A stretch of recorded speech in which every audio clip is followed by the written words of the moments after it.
Beleza, vamos iniciar. Pode tirar, Cleide. Obrigado.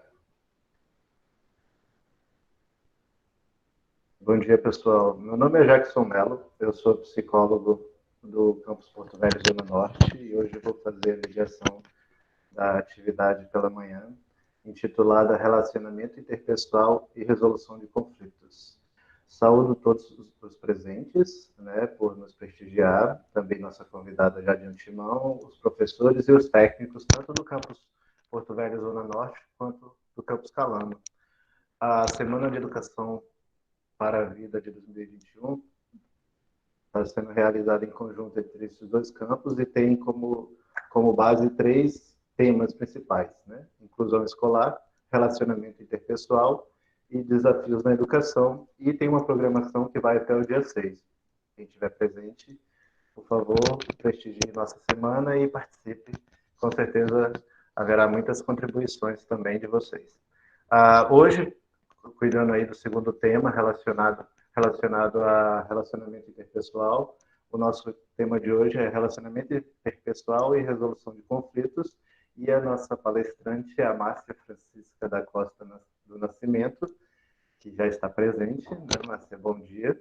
E ela é oficial de saúde, psicóloga na Polícia Militar de Rondônia, mestre em psicologia pela Universidade Federal de Rondônia, na linha de saúde e processos psicossociais, possui graduação de psicologia pela Faculdade Associada de Ariquemes, tem especialização em psicologia do trânsito e em saúde mental.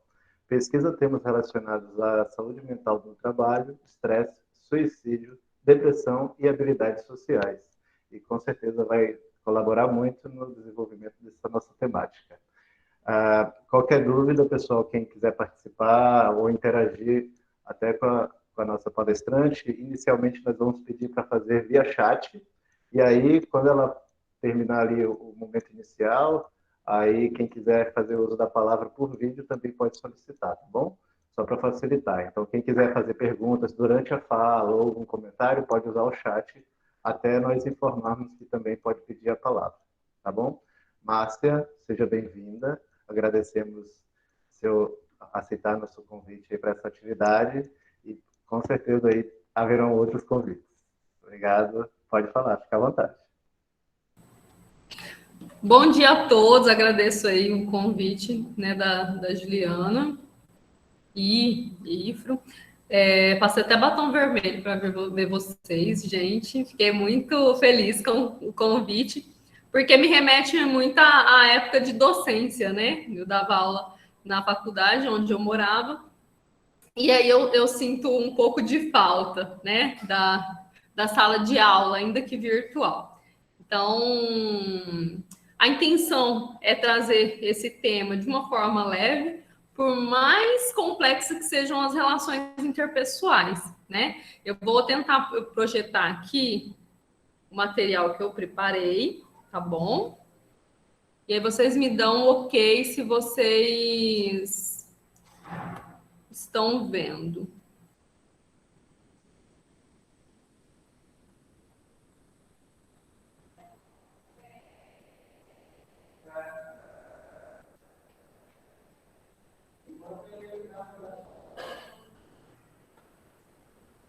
Está ok, Márcia.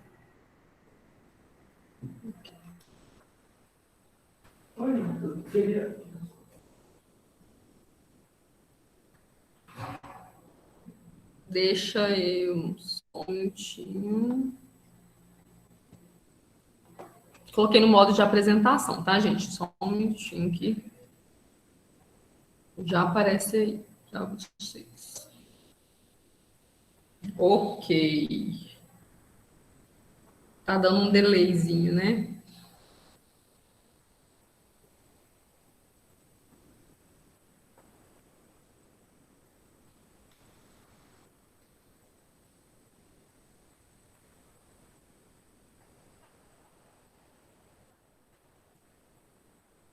Espera aí que eu tô tendo um probleminha aqui.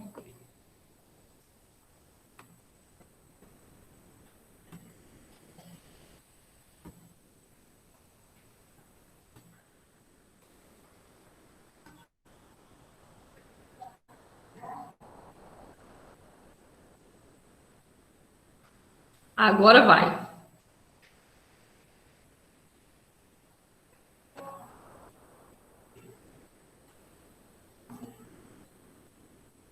Bem, gente, nós vamos falar sobre relações interpessoais e resolução de conflitos, né?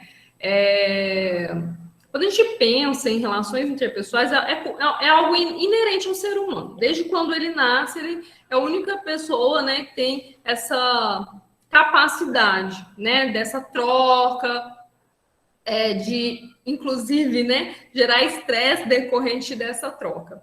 E se a gente pensar, quando a gente fala em relacionamento interpessoal, a mesma sociedade que tem a capacidade, né? Quando eu falo assim, tem a capacidade, gente, porque pode ou não impactar, vai depender, inclusive, dos recursos interpessoais que eu tenho para atender essas demandas sociais, certo? Então, assim, essa mesma sociedade tem a capacidade de adoecer, ela também tem a capacidade de proporcionar saúde mental, certo? Então, a pesquisa que eu fiz no mestrado foi sobre habilidades sociais, foi sobre a saúde mental dos policiais militares, em que eu pesquisei habilidades sociais, depressão e estresse. E o que foi, assim, um achado interessante dessa pesquisa? Que o maior nível de estresse estava relacionado às relações interpessoais. Então, assim, enquanto muita gente bate na tecla, o serviço policial militar é um serviço estressante devido ao risco de morte, devido ao perigo iminente. Na verdade, o grande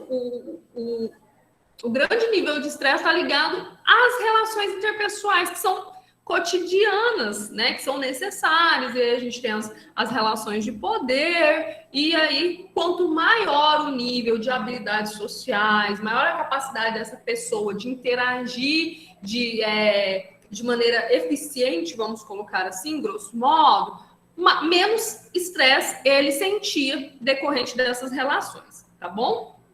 Então, eu usei, né, aqui uma frase de Marshall Rosenberg, que é o criador da comunicação não violenta, em que ele fala que a maneira como falamos e ouvimos os outros, que está a chave para o problema das desavenças e discórdias, né? Então, assim, muitas vezes os conflitos eles vão ser gerados devido a essa forma, né? A forma como foi falado e também a forma como eu interpretei o que foi falado. Então, assim, existe uma frase, acho que talvez vocês já tenham visto em alguns posts por aí. Eu sou responsável pelo que eu falo e não pelo que o outro entende.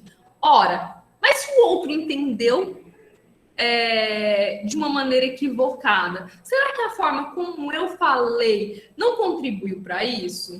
Né? Será que eu realmente não sou responsável mesmo pelo que o outro fala? Será que eu estou me comunicando de maneira eficiente, né? Será que a minha comunicação está sendo muito agressiva, muito violenta?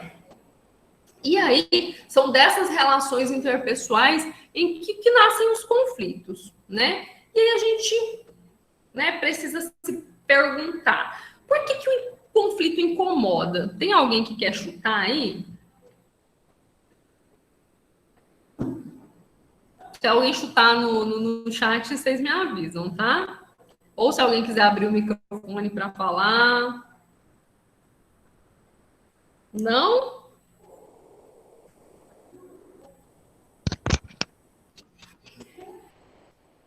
Por que o conflito incomoda? Bem, gente, ó. Incomoda muito. Abriram o. A Cleide está respondendo, Márcia. Cleide? No meu caso, incomoda muito o conflito, porque eu não gosto que as pessoas tenham uma imagem de mim que não me pertença. Quando elas não me entendem, que eu estou querendo verbalizar, e às vezes acham, né, que a forma que eu compreendo de uma outra forma, me incomoda, porque é uma imagem que não me reflete, não é a minha imagem. As pessoas às vezes têm uma ideia de mim que para mim não é verdade. Eu fui incompreendida. Então, o conflito para mim me incomoda nesse sentido, de a imagem que foi passada não me representar. É como se de alguma forma isso mexesse assim com a sua identidade, te fizesse de alguma maneira questionar? Sim, com certeza. Porque, como eu disse, quando a imagem que eu passo não é a imagem que eu me vejo, isso me incomoda. Muito interessante sua colocação. E colocar aí no chat também que por questões culturais, né? Então, exatamente isso. Tem muita relação com essa forma como o outro está me vendo, né? E aí mexe muito, às vezes, com a nossa necessidade de se sentir aceito. Também, culturalmente, a gente tem uma máxima, né? De fugir de conflito, né? De querer que a paz reine, certo? E aí isso acaba nos tirando de alguma forma da zona de conforto quando tem conflito. Porque quando existe um conflito, gente, exige que a gente faça algo. E muitas vezes a gente não sabe o que fazer. Só que assim, às vezes a situação chega num ponto que não dá mais para sustentar, né? Então, o conflito ele nos tira desse estado de equilíbrio, né? Então, assim, mexe com todas essas questões e culturalmente a gente foi, de alguma forma, incutiram na gente que é algo ruim, mas realmente é ruim sempre, né? Não necessariamente. Às vezes, o conflito, a gente vai, né, se obrigar, de alguma forma, a se movimentar, a fazer um movimento na tentativa de solução. Vai estimular o pensamento crítico e criativo, né? Melhorar a capacidade de tomada de decisão. Se eu tiver uma decisão acertada nesse conflito, em que traga sucesso para as partes envolvidas, a chance de eu usar esse recurso em outro momento é muito maior, né? Reforça a consciência da possibilidade de opção, saber que, né, eu tenho escolhas diante desse evento, incentivam diferentes formas de encarar problemas e situações, me obriga a pensar, né? Assim, principalmente dependendo do conflito, eu não. Isso nos tira da nossa zona de conforto, né? Então, nos obriga a tomar uma decisão. E posteriormente ao conflito, quando há uma solução, melhora os relacionamentos e a apreciação das diferenças, além de promover a autocompreensão. É importante a gente pensar que num conflito vai haver conflitos de interesse, né? Porque assim, geralmente são pessoas que querem coisas diferentes, né? Então, assim, por isso que eu tô tendo esse cabo de guerra. Cada um tá puxando para um lado, que cada um quer defender o seu interesse. E aí entra a arte da negociação, certo? Então, é muito comum numa discussão cada um assumir uma postura de tentar defender aquilo que ele quer, certo? Então, o que acontece? Nenhum dos dois entende verdadeiramente o que o outro quer, principalmente por quê? Porque pode haver um conflito e esse conflito ter ali um interesse subjacente, né? A pessoa não manifesta exatamente aquilo que ela quer, porque às vezes nem ela mesma sabe, tá? Então, somente quando nós conseguimos discutir os nossos próprios interesses, né, o que a gente espera que resulte da situação, que nós podemos compreender e chegar a um acordo, ok?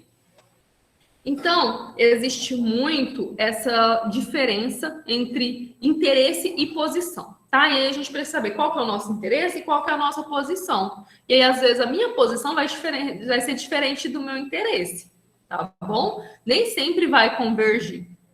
Então, é importante descobrir o interesse da pessoa, né? Buscando dicas até dela mesmo para tentar resolver o impasse. Eu tenho adotado a conduta, né, no meu trabalho e também na minha vida pessoal, quando alguém reclama de alguma coisa, eu peço para a pessoa pontuar, né? Eu peço para a pessoa pontuar meus comportamentos concretos que fizeram com que ela se sentisse ou que fosse a razão da reclamação dela, certo?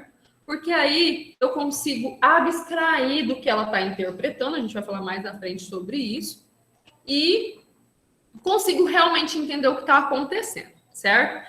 Aí tem um exemplo, né? A sogra assume a posição de vir passar o Réveillon na casa da filha ou do filho, e da nora ou do genro. Mas o casal tinha planejado viajar para fora do estado. Talvez o interesse dessa sogra seja passar um fim de semana com o casal e não necessariamente o Réveillon.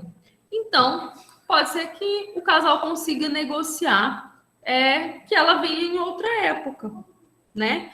Se tentar cada um entrar num embate sem entender o que está acontecendo, sem entender qual que é o interesse real, sem se abrir para esse diálogo de maneira, né, não violenta, vai gerar mais conflito ainda, porque vai ser, você não faz questão da sua família, e vai gerar outras interpretações, né, e a gente vai ter aí um conflito familiar, certo?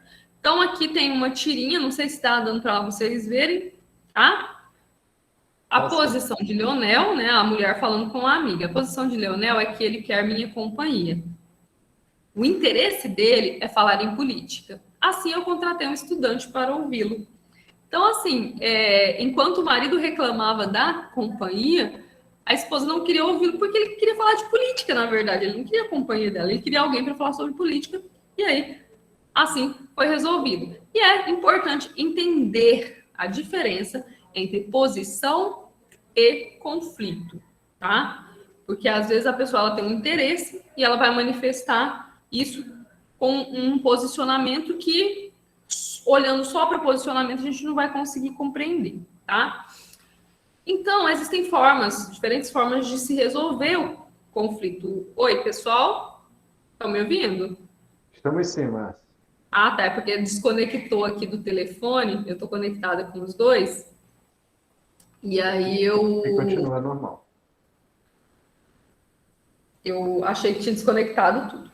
Pois bem, então, existem 3 formas, né, de se resolver os conflitos. Então, tem pessoas que usam da agressividade, outros da passividade. Então, como que é o agressivo? O agressivo, ele é aquela pessoa, assim, áspera, ela se vê, né, como superior, usa muito do sarcasmo, não considera a necessidade das outras pessoas, não é empático, é desrespeitoso. Eu costumo até brincar, assim, de que é aquele que se passa por ser o verdadeiro, né? O sincerão. Eu sou muito verdadeiro. Eu falo mesmo, o que eu tenho que falar, eu falo mesmo. Não, ele não está sendo verdadeiro, ele está sendo agressivo, né? E às vezes assuntos que nem... Às vezes são assuntos que nem são, né, do seu interesse, às vezes nem pediram a opinião, e ele se manifesta. O passivo já é aquele que deixa quieto, deixa disso, né? Ele é submisso, não consegue se posicionar, tem dificuldade de falar não, né? Não se impõe, não consegue. Às vezes até uma pessoa que tem uma figura de autoridade, mas não consegue exercer essa autoridade, né? Então, entre o agressivo e o passivo, nós temos o caminho do meio, né? Que é o assertivo, que é o que a gente, né? É a melhor forma da gente resolver, até uma proteção para a nossa saúde mental. Porque quando nós somos assertivos, a gente consegue se respeitar e respeitar o outro, né? A gente consegue impor nossas necessidades de forma firme, mas também entender que o outro também tem necessidades. Então, quando as coisas são resolvidas de forma assertiva, eu tendo a sentir um maior bem-estar, tá bom? E aí, gente, uma coisa que é interessante é que o assertivo, ele vai saber utilizar a agressividade quando necessário e a passividade também quando necessário, né? quando a gente fala sobre esses 3 posicionamentos, né? Vou dar um exemplo da polícia militar, tá, gente? Porque é o meu contexto, tá? Não sei o contexto de vocês, mas talvez vocês consigam se identificar. Então, assim, o policial, né, em alguns momentos ele vai precisar ser agressivo, né? Se ele tiver que prender alguém, a pessoa reagir, ele vai ter que fazer uso da força, né? Naquele momento não vai caber ele falar assim: ô senhor, por gentileza, entre, né, na viatura. Não atire. Por favor. Nesse momento não vai adiantar ser passivo ou assertivo, né? Não vai. Ele vai precisar de uma agressividade direcionada para esse fim, tá? Num assalto, né? Vamos supor, ele vai ser assaltado, ele tá paisando, tá ali desarmado, ou ainda que esteja com a arma. O que é esperado e o que é assertivo naquele momento é ele ser passivo, né? É ele ser passivo, visando proteger aí a própria vida, tá bom? Não sei se tem algum pai aqui, algum marido, noivo, namorado, enfim, deve ter, né? Então, assim, você faz uma raiva na sua namorada muito grande, o que é muito comum, né? É muito comum. Então, assim, você faz uma raiva muito grande e ela tá muito brava com você. Você pisou feio na bola. Naquela hora, não adianta querer ser assertivo. Naquela hora, ser assertivo é ser passivo. Esperar, né? Às vezes, descarregar, né? Aquela raiva, baixar o nível de cortisol, para daí sim eu tentar conversar, né? E de preferência me redimir, certo? Mas, então, o assertivo, ele consegue utilizar essas estratégias ao seu favor e a favor da comunicação. Porque ser assertivo é ter essa possibilidade de escolher qual comportamento que eu vou emitir. Eu não sou obrigada a ser assertivo em toda situação. Não, às vezes eu posso e preciso ser passivo em determinado momento, tá? Então, ser assertivo é aceitar. Eu tenho o direito de pedir o que eu quero. Mas lembrar que a outra pessoa também tem o direito de dizer não. E quando eu tenho que lidar com os nãos, né, que eu ganho, isso também faz parte da assertividade. Saber que aquilo não é pessoal, né? Saber que é um direito dela se recusar, né? Então, isso é assertividade, tá bom? E aí eu trouxe 2 técnicas aqui, que é a técnica do disco riscado e a de compreensão, que são técnicas que podem ser utilizadas nos contextos sociais. Então, o disco riscado é repetir sua mensagem até que a outra pessoa a escute. Pode ser usado para devolver mercadoria, dizer não, ou quando você não quiser um serviço, um favor, uma bebida, etc. Aí aqui temos o exemplo 1. Eu não consumo açúcar, obrigado. Eu tenho muito esse problema, porque eu tomo café sem açúcar, né? E aí eu não consigo tomar café com açúcar. E as pessoas insistem, não, mas tem bem pouquinho açúcar. Mas, assim, realmente o meu paladar, ele não aceita. Então, eu uso muito essa técnica. Eu falo assim, não, eu não consumo açúcar, obrigado, né? E aí, às vezes é uma situação, você está numa festa, você vai dirigir, a pessoa está insistindo que você consuma bebida alcoólica. E você, não, obrigada, estou dirigindo. Não, bebe, não, obrigada, estou dirigindo. Então, eu disco riscado porque você fica repetindo essa mesma mensagem, tá bom? Um exemplo 2 é você ter um cargo de chefia e chega e fala para a sua equipe, olha, precisaremos trabalhar até mais tarde hoje, conto com vocês. Poxa, mas de novo, caramba, toda vez é isso, gente. Eu sei, mas a gente precisa trabalhar hoje até mais tarde e eu conto com vocês. Certo? Então, essa técnica, ela evita algumas delongas, né? Às vezes a pessoa vai insistir ali, mas depois ela vai parar. Só que assim, ela é bem superficial, a gente precisa entender essa superficialidade, tá bom? E pode ser usada junto com a técnica de compreensão, em que você demonstra que você ouviu a outra pessoa, você até, às vezes, utiliza do ponto de vista dela, né? Ou palavras que ela utilizou para você se manifestar, tá? Mas aí você mantém a sua postura, né? O seu posicionamento na defesa do seu interesse. Então, por exemplo, essa, né, do café com açúcar, o disco riscado junto com a compreensão. Então, olha, realmente o café parece estar delicioso, mas eu não consumo açúcar, obrigada, né? Então, às vezes a pessoa vai ficar insistindo, ai, não, mais um pouquinho, ai, tá tão gostoso, você não provou meu café, hein? Então, se realmente você não estiver disposta ou disposto a tomar o café, você pode utilizar aí essas duas técnicas. Gente, é um assunto, aqui no caso, é simples, tá? Mas, assim, pode ser utilizado em situações mais complexas, tá? É quando alguém te pede um favor e você não pode fazer. Então, às vezes a pessoa, quando tem dificuldade de dizer não, para ela é muito complicado se sair dessa situação. Talvez ela, utilizando essa técnica, olha, eu realmente gostaria, mas eu não posso. Eu entendo que você está precisando, mas no momento eu não posso.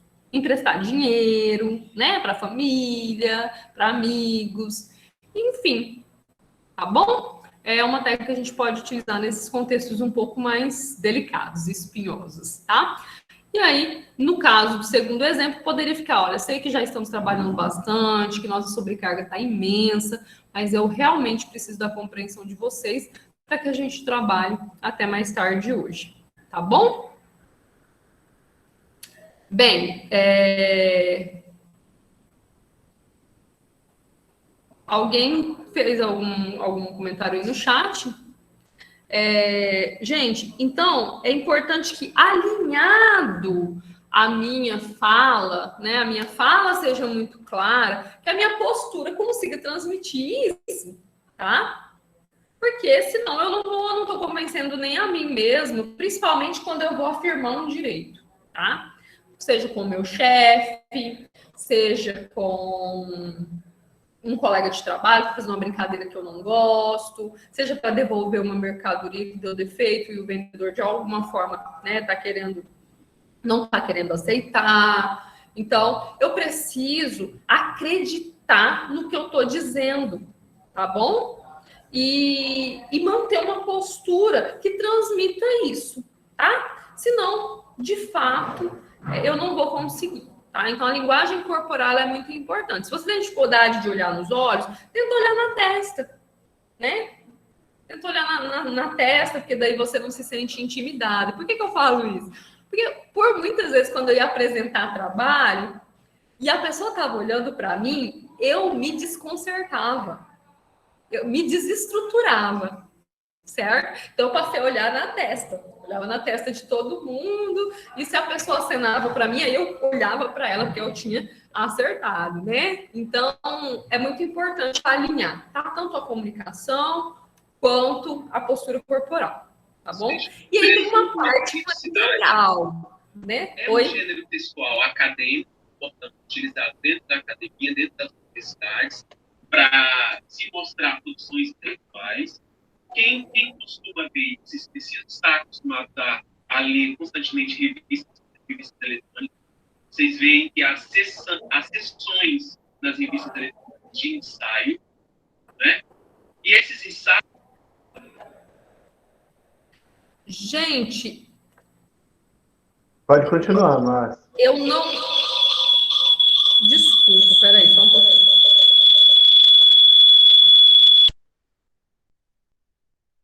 Nós estamos sem seu áudio, Márcia.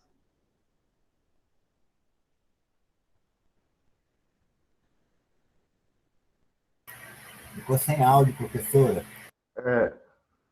Ainda está sem áudio, Márcia. Nas duas contas está sem áudio. Está aparecendo. Tem a manifestação que falaram aí, que fizeram aí. Eu acredito que não foi, não. Acho que foi o microfone que ligou e um áudio estava passando vazou. Ah, tá. Então Mas tá. teve uma manifestação aqui do Paulo Brasil, que ele falou que o grande problema, ele acha que nós não estamos preparados para ouvir o não. Se quiser comentar, fica à vontade. Pode continuar. De fato, né? De fato. A gente, a gente acostumou que o não é algo ruim, né? Mas por que que a gente não está acostumado a ouvir não? Porque muitas vezes, a gente vai falar sobre lidar com críticas, a gente pessoaliza o não. Né? Se alguém fala não porque não vai com a minha cara, o que eu fiz para a pessoa, ou então a gente se vitimiza, né? Poxa, eu sou tão legal, podia dar aí, né, um sim, o que custa, nunca te pedi nada. Então, às vezes é porque a gente falta um pouquinho dessa assertividade, tá bom? Então, lidar com críticas, ela é difícil porque nos remete a um histórico, por vezes, familiar, né? Por vezes, a gente sente como se fosse uma criança e alguém estivesse brigando com a gente. Por isso que é importante a gente ouvir essa crítica de forma madura, de forma que a gente consiga tentar tirar algum proveito, né? E aí, disseram aqui que eu só aprendi a dizer não depois que comecei a me conhecer melhor. Foi libertador, tem muito a ver com isso mesmo, né? Com a maturidade, com o autoconhecimento, tá bom? Então, as pessoas, elas têm o hábito de criticar pessoas e não comportamentos. Aí fica muito mais fácil a pessoa que às vezes já não tem muita maturidade para lidar com isso, de pessoalizar, né? Sem contar que acontece também, né? A pessoa não sabe fazer essa crítica. Ela não sabe chegar e falar assim, olha, você chegou atrasado durante a semana toda na aula. Vamos pôr um exemplo aqui da escola.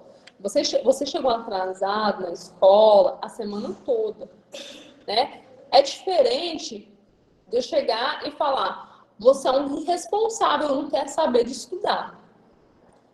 Então, assim, quando eu critico a pessoa, eu pouco ajudo na mudança de comportamento dela, tá bom? Então, por exemplo, quando a criança não quer dividir, ela é egoísta. Quando ela não arruma os brinquedos, é desorganizada. Quando tropeça, não presta atenção. E aí, quantas peridinhas a gente não entende que a gente ouvia quando a gente era criança, né? Se a criança chorava, ai, seu mole. Para de ser mole, menino. Não precisa chorar, não. Precisa, se ele tá chorando porque ele acha que precisa, né? E chorar não dói, chorar faz bem, dependendo do contexto. E aí a gente vai usar da assertividade sempre, né? Até para as manifestações emocionais. Então, assim, como nos remete muito a um histórico familiar, quando alguém critica, muitas vezes mexe com isso na gente, né? Sem a gente saber, tá bom? Então, no caso de um passivo, quando ele é criticado, ele vai se vitimizar, né? Ele vai achar que, é isso mesmo, faço tudo errado, né? Bem que meu pai falava, que eu não presto atenção em nada. O agressivo, ele já tenta contra-atacar, né? E aí vamos pôr aí briga de marido e mulher, né? A esposa vai falar assim, poxa, você não tem me ajudado nas tarefas de casa. Ela vai toda carinhosa, né? Falar, olha, você não tem me ajudado nas tarefas de casa, eu estou me sentindo sobrecarregada. E aí vem o marido, você reclama de tudo. Gente, é claro que eu vou falar bem das mulheres, né? É claro. Aí vai gerar um conflito maior, certo? Então, assim, a gente precisa aprender, né, a forma como eu falo, falar de comportamentos e não da pessoa, né?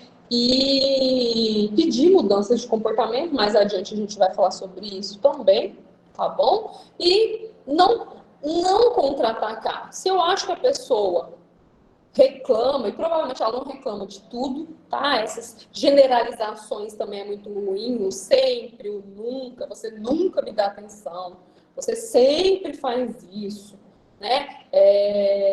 Essas generalizações também é muito ruim, tá? Então, deixa para fazer isso em outro momento. Não no momento que aquela pessoa... É como se a pessoa aproveitasse que está sendo criticada para criticar também, tá bom? Isso é uma postura muito agressiva. E o assertivo, como é que ele faz? Deixa eu tomar uma água.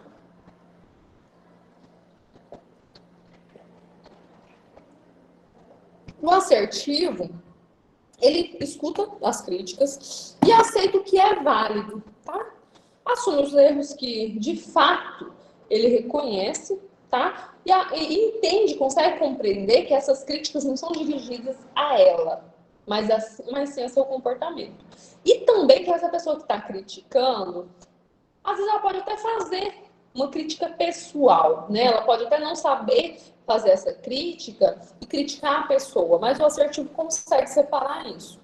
E consegue até, né, até falar, olha, eu gostaria que você me desse exemplos, né, de quando eu ajo assim, porque eu não estou conseguindo compreender.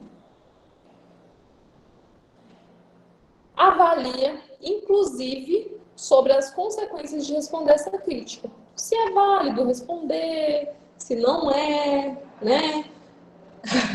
Vou dar um exemplo, assim, bem trivial.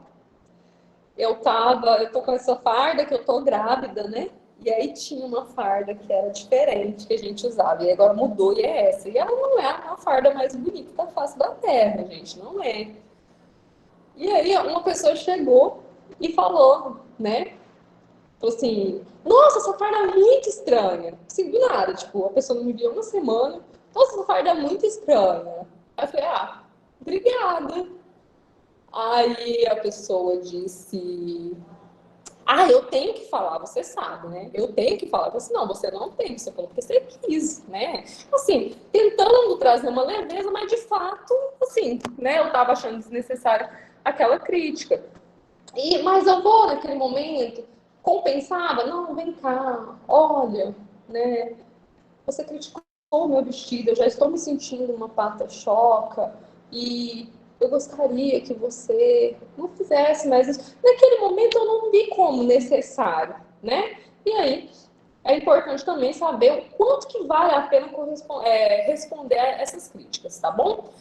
Para responder uma crítica que é parcialmente válida, pode ser usada a afirmação negativa, que você concorda em partes com o que está sendo dito, tenta reformular a frase usando as palavras que te disseram, tá bom? E para você até manifestar o que você compreendeu e auxiliar a pessoa também a se comunicar. Um exemplo, você é muito desorganizado e desatento. A pessoa chegou e falou isso. Você, pessoa, é desorganizada e desatenta. Aí a pessoa pode ali concordar em partes. Olha, realmente, às vezes eu posso ser desorganizado, mas procuro estar atento a tudo. Então você está falando assim, olha, eu não sou uma pessoa desorganizada. Às vezes eu posso ser desorganizado, mas desatento eu não sou, certo? Se a crítica não for válida, diga, acho que está havendo um equívoco. Sou muito organizado e atencioso. Se necessário, pergunte. O que diz para que o senhor pense dessa forma? Eu quero tentar compreender, né? Então, assim, você pode me dar alguns exemplos de situações que eu fui desorganizada e desatento para eu melhorar, para eu tentar entender melhor o que você está querendo me dizer? Tá bom? É válido. Lembrete, tá? Quando a pessoa fala de algum erro, e aí a gente vai, mais uma vez, né? Isso está relacionado também à minha maturidade, meu autoconhecimento. Tem pessoas que errar para elas é como se isso dissesse algo a respeito delas, é como se atestasse a incompetência delas, né? Como se elas se sentissem desvalorizadas, ok? Então, é importante a gente saber que a gente tem o direito de errar, a gente tem o direito de não compreender algo, que eu não preciso saber tudo, e que as pessoas podem criticar meus comportamentos, tá bom? E isso, em muitos casos, vai me ajudar a crescer como pessoa, como profissional, como estudante, certo?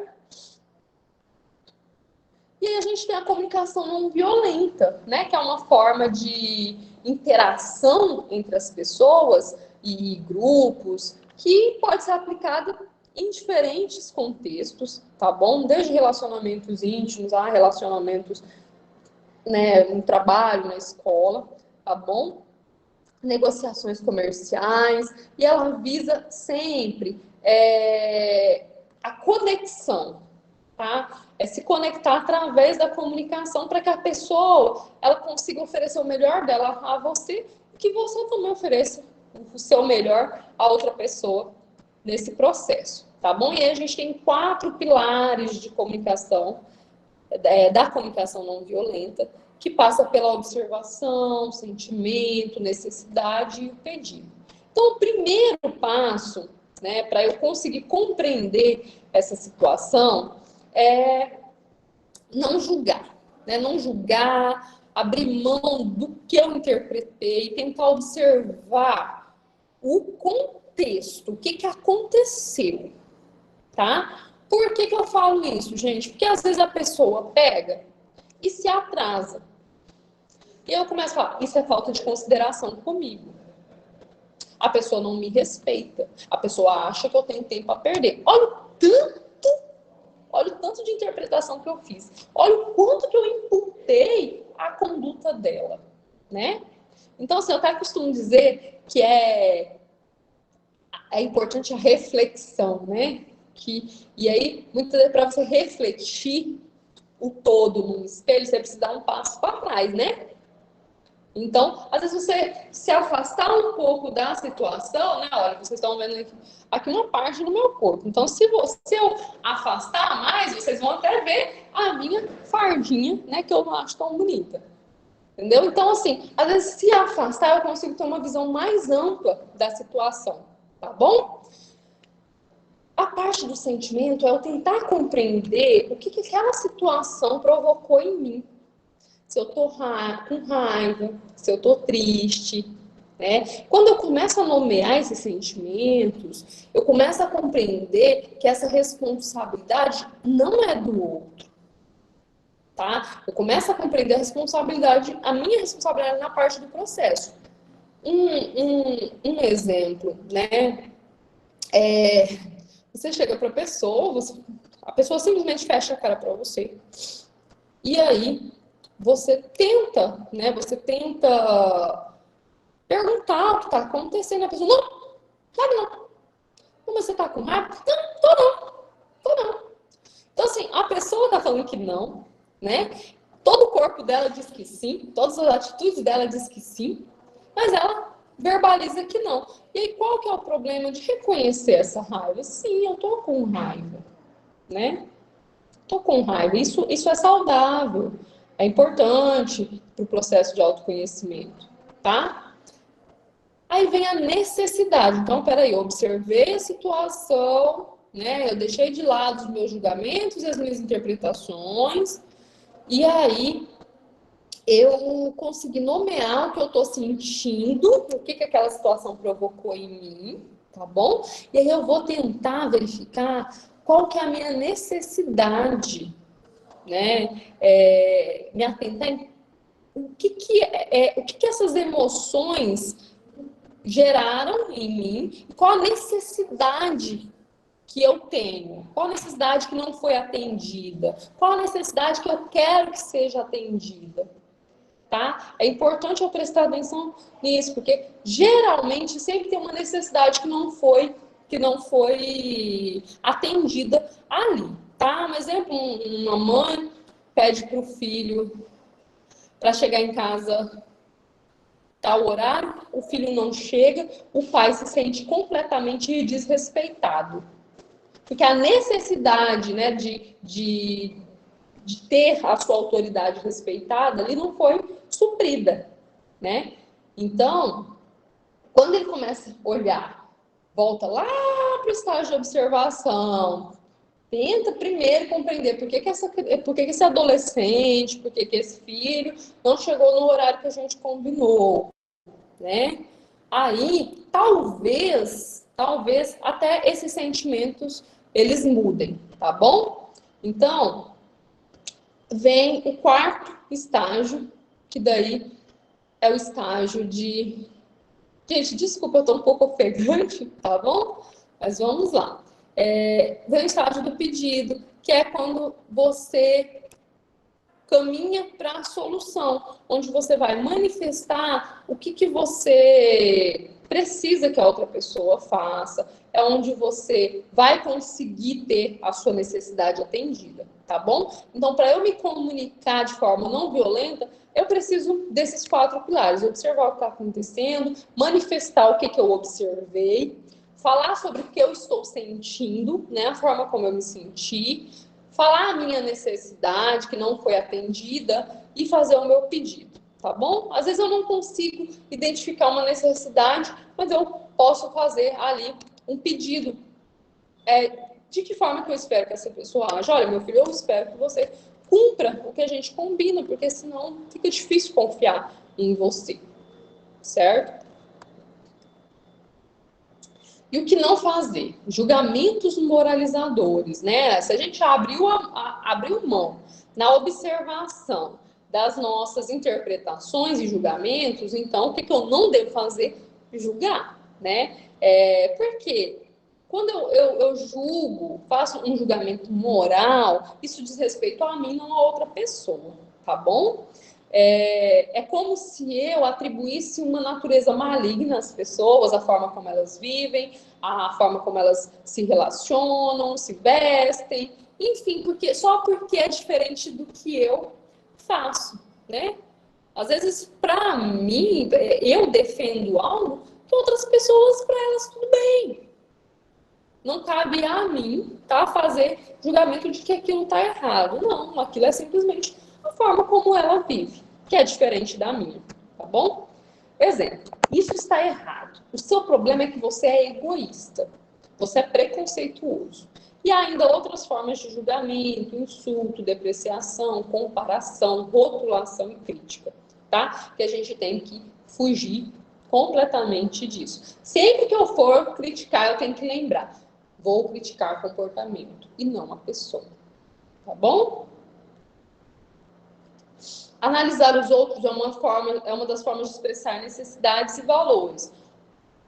O chefe é estressado e grosso, está sempre cobrando metas. Qual que é a necessidade não atendida nesse caso? Mas a pessoa não está dando conta de cumprir as tarefas e precisa de mais tempo. Então, assim, eu não sei se acontece na escola, no IFRO. Não sei se acontece no IFRO. Mas, em Paris, acontecia muito. O professor, ele cobrava, né? Ele era bastante exigente, queria extrair o melhor dos alunos, e os alunos se sentiam cobrados e começavam a reclamar do professor. Ia lá na coordenação, reclamava do professor, queria fazer abaixo-assinado para poder o professor não dar aula mais, e aí nisso criava-se um grande problema, né? Porque estavam reclamando que o professor estava sendo exigente demais, mas porque, na verdade, às vezes a necessidade era que eles não estavam dando conta, né? Então, aí nós temos um problemão, porque você precisa saber exatamente do que você está reclamando, tá bom? E, às vezes, num diálogo isso vai se resolver. Enquanto a compaixão nos aproxima, nos deixa aberto, o julgamento nos fecha e nos afasta, tanto para que o outro nos ouça, quanto que nós mesmos ouçamos o outro. Então, gente, se eu estou julgando a pessoa, eu não estou aberta para isso. Se eu estou achando que a pessoa se atrasou, porque ela faltou com respeito comigo, porque, né, vamos supor assim, é o pai, é uma figura de autoridade, é meu chefe,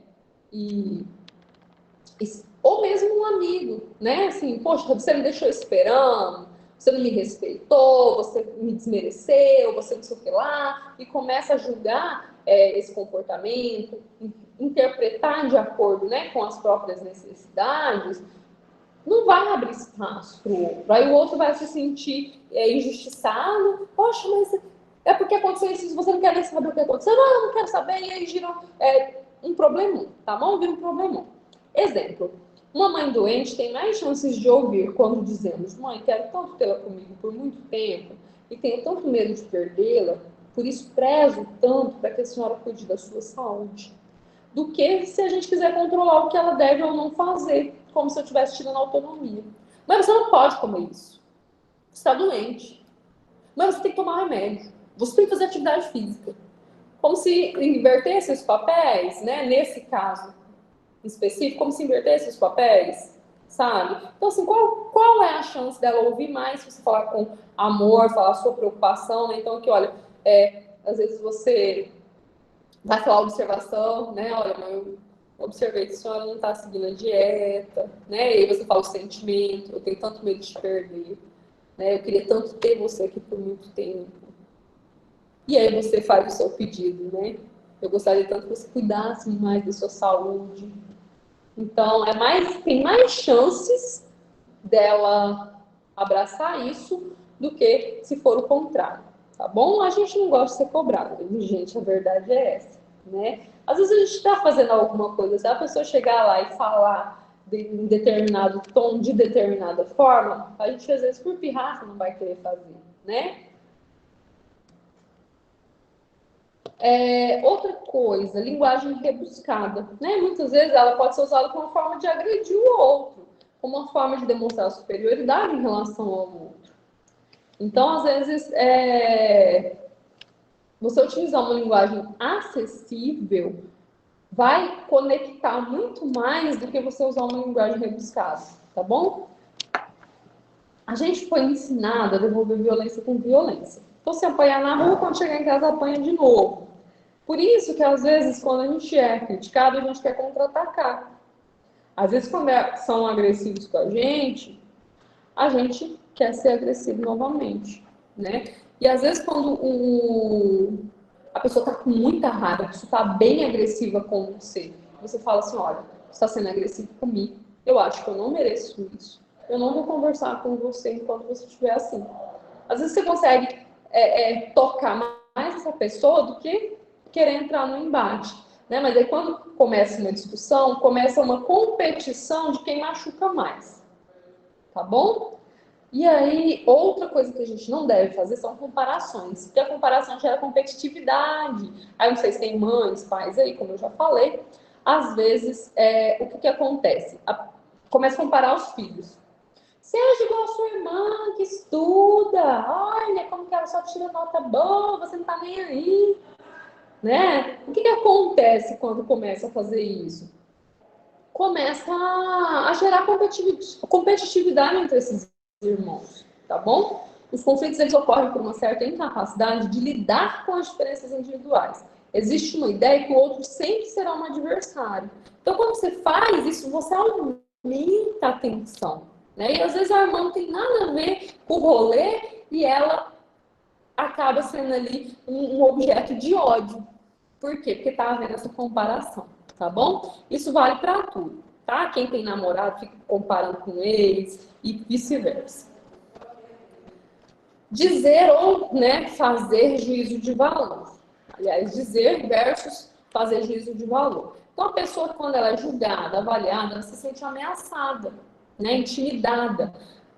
E então, o que ela faz? Ela vai começar a criar defesas. Enquanto ela estiver assim, né, na defesa, ela é incapaz de sentir a empatia. Quando ela estiver sendo atacada, ela vai querer contra-atacar, ou então ela vai se fechar completamente. E aí, sem chances de resolução de conflito, tá bom?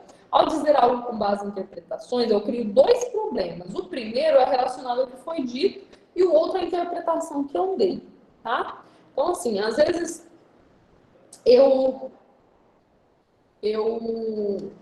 falo que a pessoa me desrespeitou. Eu estou atribuindo, né, uma interpretação ao que ela fez. Poxa, você já criou. Não, você tem que falar que eu te desrespeito. Caramba, eu considero você demais. Então, assim, já gera um conflito paralelo, certo? Paralelo ao conflito inicial. E aí são duas coisas para gerenciar. Tá bom?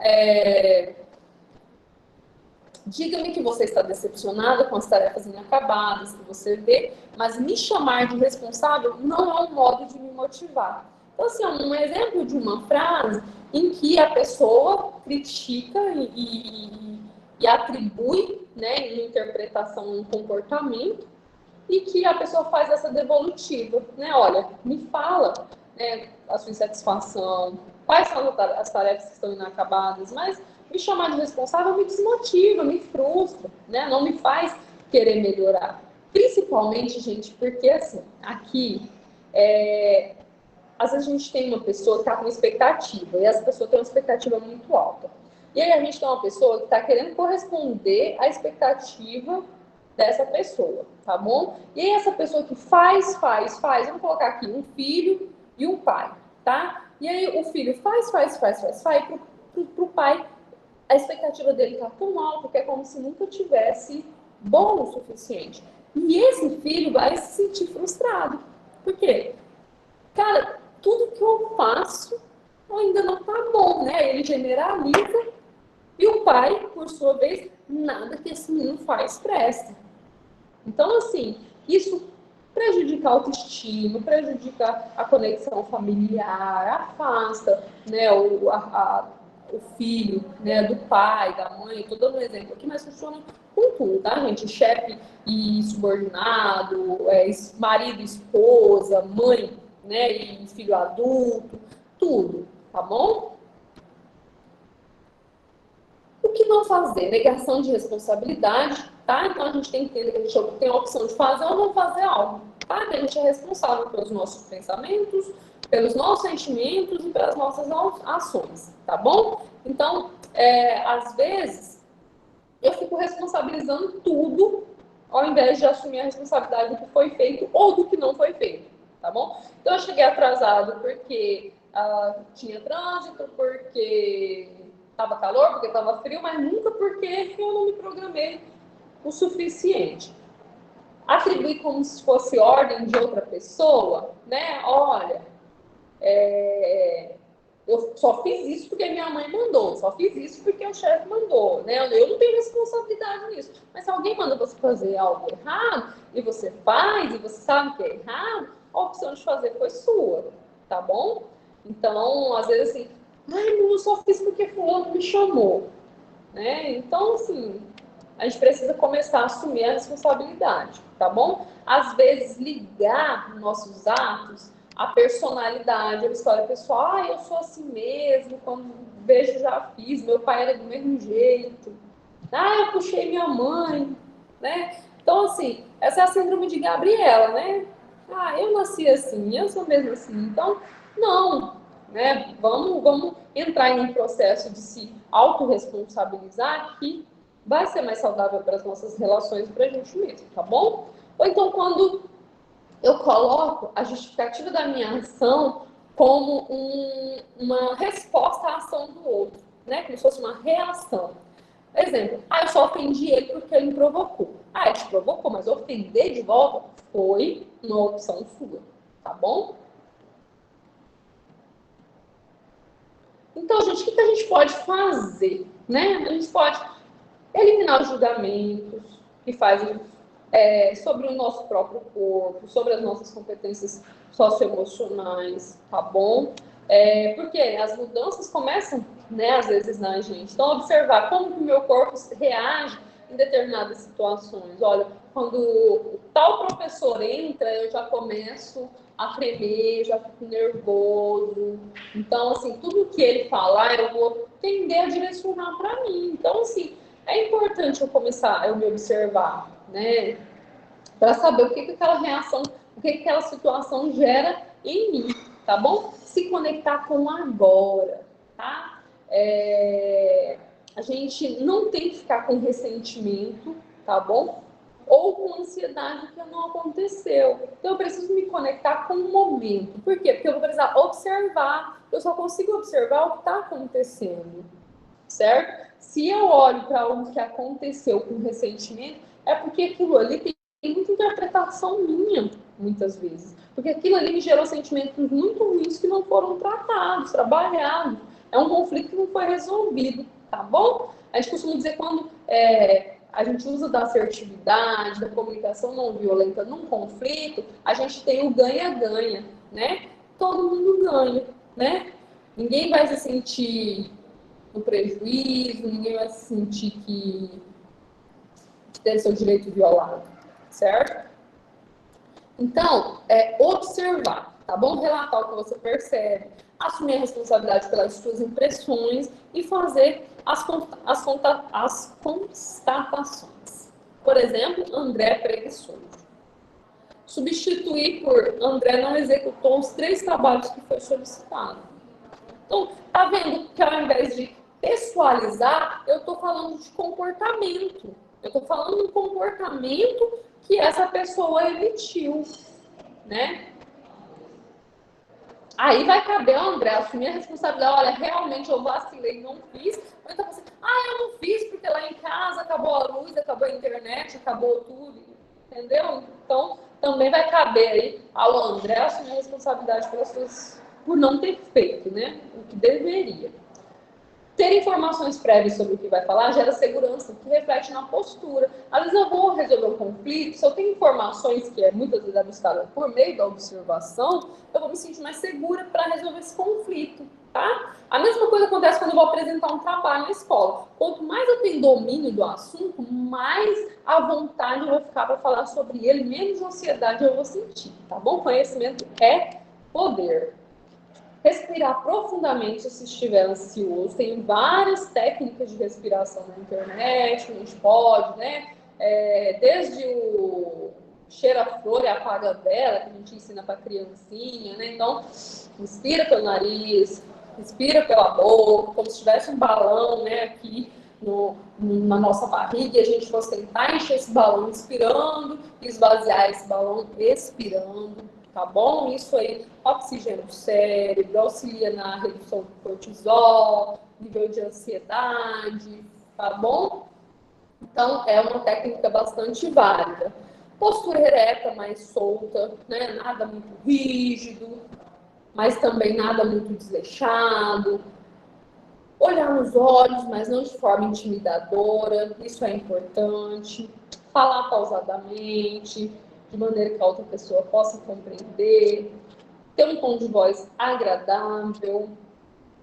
Esse tom de voz agradável é em relação ao volume, né? Não gritar, mas também não falar muito baixo. Formular perguntas simples e objetivas, se for necessário, tá bom? E por que eu tô falando essas coisas? O que fazer? Assim, meu Deus, mas vai me complicar, eu vou ter que fazer isso para resolver conflito, principalmente quando aquele conflito mexe demais com você, tá bom? Procurar manter a calma, ter empatia, compreender o outro, tá bom? Saber que, às vezes... Gente, quantas amizades se perdem porque não foi resolvido um conflito, né? Então, assim, escutar o sentimento que é expressado em cada diálogo, identificar qual foi a sua necessidade que não foi atendida pelo comportamento do outro. Não se sentir culpado em dizer não, tá bom? Saber que você está fazendo uma violência com você mesmo quando você fala que sim, tá? Sem poder, se sobrecarregando. Às vezes você nem sabe se você vai cumprir, tá? Então, assim, já aconteceu, até costumo perguntar a pessoa, você tem 3 mil reais no banco. E aí, alguém vem e te pede, fala assim, fulano, você tem 2 mil para me emprestar? E aí, qual que é a resposta certa, né? Cara, você não quer emprestar. Então, você vai falar assim, olha, não tenho. Ah, mas eu tô mentindo. Não, você não tá, porque o dinheiro que tá lá é para outra coisa, não é para emprestar. Quando você for juntar, você não falou assim, vou juntar 3 mil reais aqui para quando alguém me pedir emprestado, eu poder emprestar. Se foi assim, tudo bem. Mas se não foi o caso, e você falar que não, você não tá mentindo, certo? E não tem que se sentir culpado, porque aquele dinheiro que está lá não é para emprestar, é para realizar outras coisas que são importantes para você, tá bom? E ainda manter a amizade, ainda mais quando se trata, né, disso. Você tem direito de mudar de opinião é saudável, é sinal de crescimento, né, sinal de desenvolvimento pessoal. Eu até brinco assim que, às vezes, as pessoas, hoje com a internet, né, então assim, o que acontece? As pessoas pegam e falam, vão lá e defendem uma ideia. Aí chega alguém e coloca um vídeo de 20 anos atrás que a pessoa tinha outra cabeça. Gente, as pessoas mudam, né? As pessoas têm o direito de mudar, né? Então, assim, aí é tipo, jogar na cara, mas antes falava isso, nossa, que bom que a pessoa mudou, né? Se eu vou reto aqui, eu vou dar de cara com a parede. E aí, eu vou continuar, chegar lá e continuar batendo a cabeça na parede, se a porta está do lado, eu não vou mudar a minha direção, não vou repensar o meu caminho, né? Isso é importante, isso é válido. Se eu apanhei do meu pai, da minha mãe na minha infância e não virei bandido, né? Mas quantas pessoas não apanham e não viram bandido? Então, você reproduzir isso nos seus filhos, né? Pelo contrário, é importante você avaliar a relação que você teve com os seus pais e a relação que você quer que os seus filhos tenham com você, tá bom? Estabelecer acordos viáveis, tá? Essa aqui é bem interessante, porque às vezes, gente, as pessoas criam umas metas que são inalcançáveis, né? Tipo, você vai ficar sem celular até eu esquecer disso. Só que a pessoa tá tão ressentida que ela não vai esquecer tão fácil. Entendeu? Então, assim, é importante estabelecer acordo viável. Olha, meu filho, você vai numa festa, você chega que horas? Que horas você acha que tá bom? Aí lá vai o adolescente querer ser treteiro, né? Aí vai falar assim, acho que umas 4 da manhã. Não vai rolar. Não vai rolar. Então é melhor falar uma hora que seja viável e que daí vai conseguir estabelecer um acordo do que querer, né, passar aí, fazer a treta com o pai e com a mãe. Por outro lado, o pai e a mãe não adianta falar assim, eu quero em casa você 11 horas da noite. Gente, 11 horas tá começando o rolê, então assim, também não vai ser legal, tá? Eu tô dando um exemplo aqui muito simples, mas que podem ser usados em acordos mais complexos. Às vezes você vai vender uma coisa, né? Você pega um valor, já pensando que vão te pedir um valor abaixo e que você vai ter essa possibilidade de negociação, tá bom? Aí um exemplo, você chega, a esposa, ou aqui, vamos pôr a esposa, né? Porque a esposa que é sofredora. Ela fala para o marido, você chega e só fica no celular, não se importa comigo, não está nem aí para a sua família, só quer saber do trabalho. Então a gente pode trocar pelo seguinte, eu percebi que durante essa semana, o tempo que você ficou no celular comprometeu o nosso tempo em família. Tenho sentido falta de tempo de qualidade. Você poderia diminuir o tempo do celular quando não for algo urgente? Qual o impacto, né? Qual que é a diferença de uma fala para outra, né? Então, quando eu coloco, olha, você chega e só fica no celular. Não, provavelmente ele não só fica, porque ele dorme, ele come, né? Então ele não só fica no celular. Não se importa comigo. Às vezes se importa e não está conseguindo manifestar isso de maneira, né, que atenda a sua necessidade. Não está nem aí para sua família. O ficar no celular não tem relação com isso, tá bom? Então, aqui, enquanto tem uma fala carregada de julgamento, não ajuda nada e faz a pessoa entrar na defensiva, tá bom? Então, gente, a princípio, né, o que eu tinha para falar era isso. Desculpa ter passado aí do horário previsto, tá? Estou aberto para perguntas, para a gente conversar, né? Fazer uma troca aí. Beleza, Márcia. Obrigado pela fala inicial aí. Queria agradecer novamente ter aceito nosso convite. Com certeza você falou várias coisas aí que acionaram em nós aqui várias situações, exemplos, né? No chat, algumas pessoas falaram aqui, né? A Angelina falou que nós precisávamos dessa palestra antes de ter filhos. A Joelma Costa de Holanda falou que o elogio faz muito mais efeito do que as críticas, porque faz a pessoa reconhecer suas qualidades e ela mesma perceber o que precisa melhorar. E o Paulo Brasil falou que muitas vezes, quando é criticado, tem um bloqueio para lidar com a situação. Também a Dilma Bazan Ortiz falou que uma vez teve uma professora que disse para ela que ela não sabia apresentar trabalho na frente de todos os alunos, e ela se sentia um lixo. Se você quiser comentar alguma dessas falas, pessoal, quem quiser ainda fazer alguma colaboração, tem aí uns 2 minutos para se manifestar, tá bom? Que nós já estouramos o tempo, mas nós sabíamos que o tempo não seria suficiente. Márcia? Então vamos lá, gente. Assim, tem essa questão das críticas, né? Igual a Dilma coloca uma situação que ficou super constrangedora e que provavelmente não auxiliou ela em nada, né? Ah, você não sabe apresentar trabalho na frente dos outros, de todos os alunos. No que isso te auxilia, né? Então, assim, a pessoa não soube, né? Não soube criticar. E aí é importante saber que, olha, isso diz respeito a ela não soube falar, né? Ela não soube, né? Enfim, não soube dar esse feedback. E é tão importante porque a gente precisa, né? A gente precisa de um feedback para a gente melhorar nossos comportamentos. Então, assim, é importante quando alguém me critica, por mais difícil que seja, tá, gente? Porque é como o Paulo colocou, parece que cria um bloqueio, né? Então, assim, é difícil realmente, mobiliza muitas emoções na gente, né? Então, assim, nível de cortisol já aumenta, já começa a ficar com frio na barriga, já começa a tremer. Então, assim, é importante eu reconhecer isso, porque às vezes se não for aquele momento, não é e tá tudo bem, né? Mas em outro momento, voltar e falar assim, olha, aquele dia a senhora falou isso, isso e isso.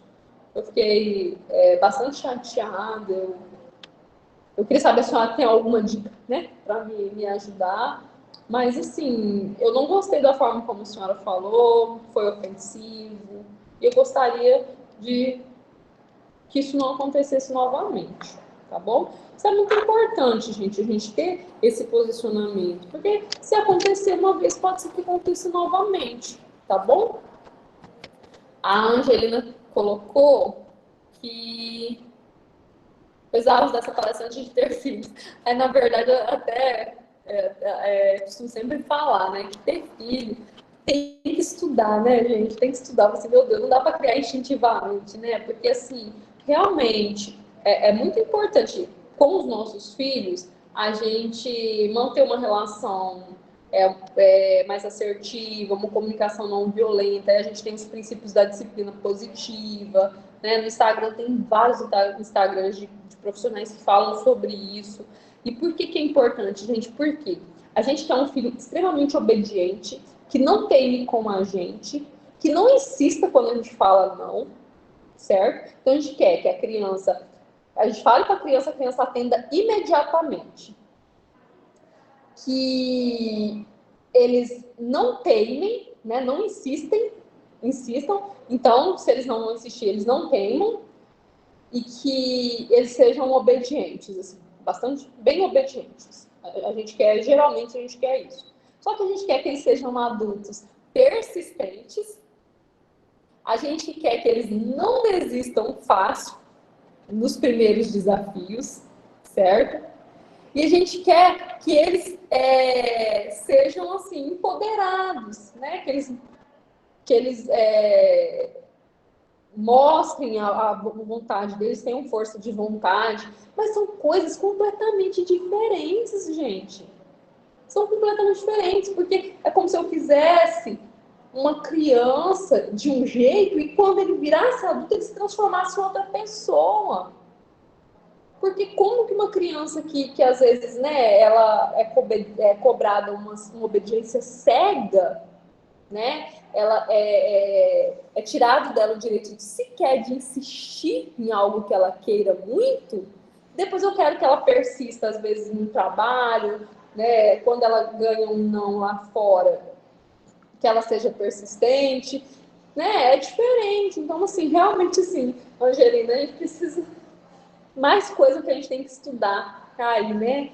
Para criar filho, para gente, porque a gente já tem muitas feridas também, né? A gente já tem muitas feridas das nossas criações e não transmitir isso para os nossos filhos, eu acho que é uma das coisas mais difíceis.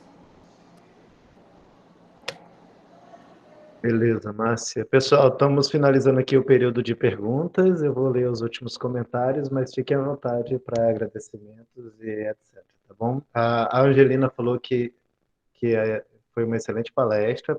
Parabéns para a equipe por ter trazido a Capitã Márcia para falar conosco. Cleidilene falou que seria tão bom se as pessoas compreendessem a importância de tudo que foi falado aqui hoje, que ela conhece pessoas que enfrentam traumas causadas por relações interpessoais turbulentas, muitas não compreendem o peso das palavras. A Juliana Braz, que é a responsável pelo chat, inclusive, que eu tenho que agradecer aqui pela colaboração, falou que a gente quer um filho como os dos livros, que a gente lê na gestação e que sonha toda mãe. Tem uma relação aí de expectativa e realidade. Fica à vontade, Márcia, para comentar e para fazer sua saudação final aí, sua fala final. Agradeço novamente a participação de todo mundo, você ter aceito nosso convite, com certeza haverão outros, né? Agradecer a equipe responsável pela Semana de Educação para a Vida, tanto do Campus Porto Velho, Zona Norte, quanto do Campus Calama, ok? E por aqui eu finalizo minha colaboração. Márcia, fica à vontade e tenha um bom dia.